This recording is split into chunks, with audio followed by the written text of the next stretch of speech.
as long as we've moved $5 billion out of the big banks in the past month,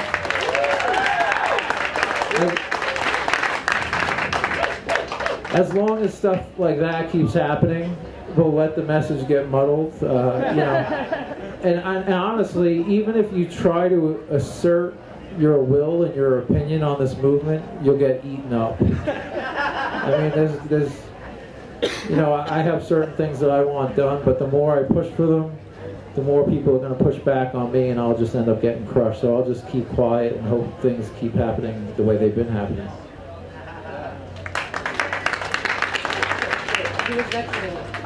Okay, table.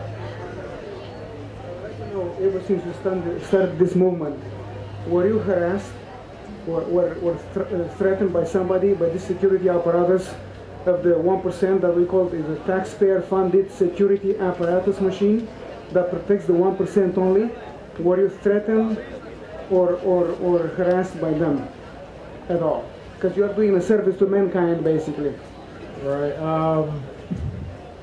Well, there's a lot of things I'm not going to talk about in public, but there are some things I have talked about in public. You know,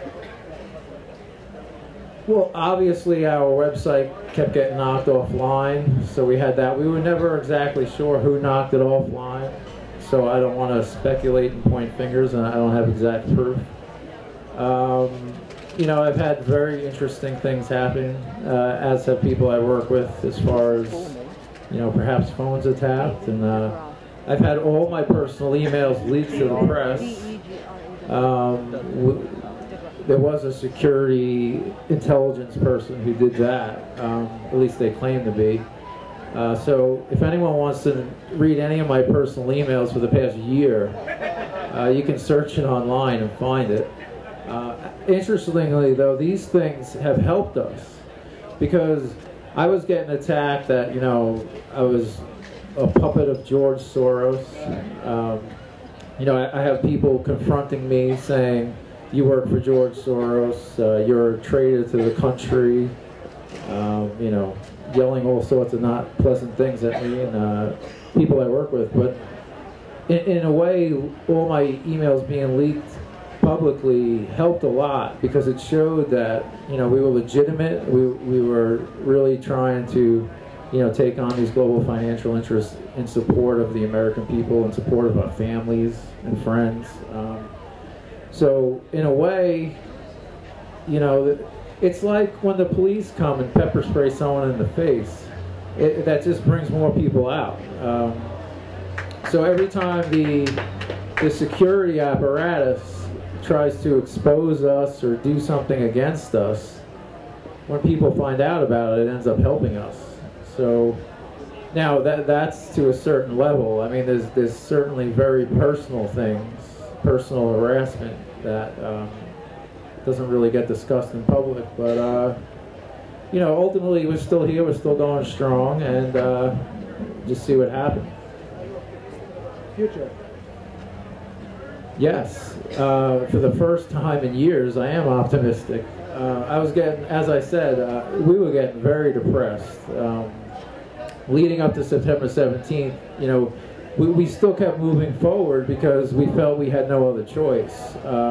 We felt like, you know, either become a nihilist and you know, go out in Manhattan nightclubs and party every night, or, you know, fight this fight, because there really is no running from it. You know, I've had a lot of conversations. People are like, why don't you just move out of the country?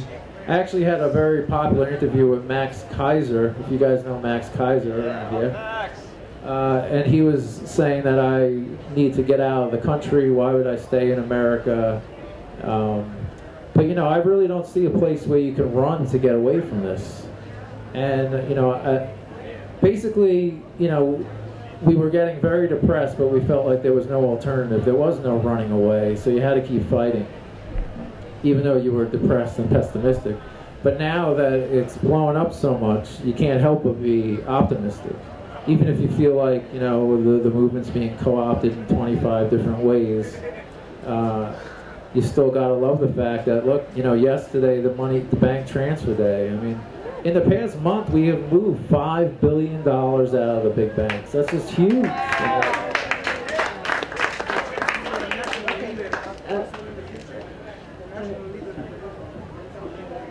I don't know. No, it's a good question.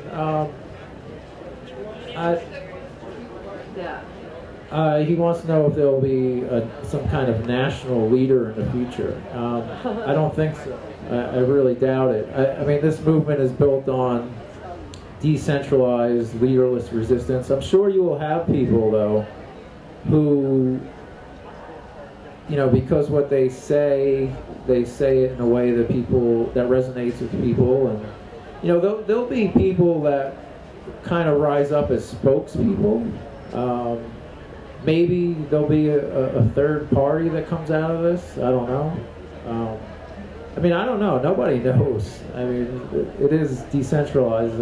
I have no idea what's going to happen. Unemployed, who've been really pushing the envelope throughout Europe.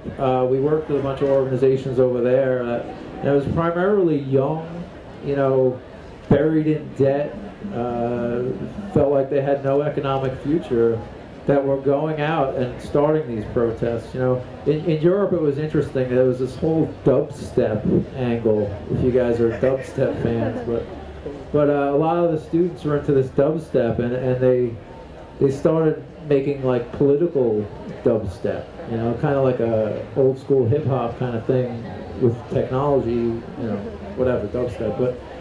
But I think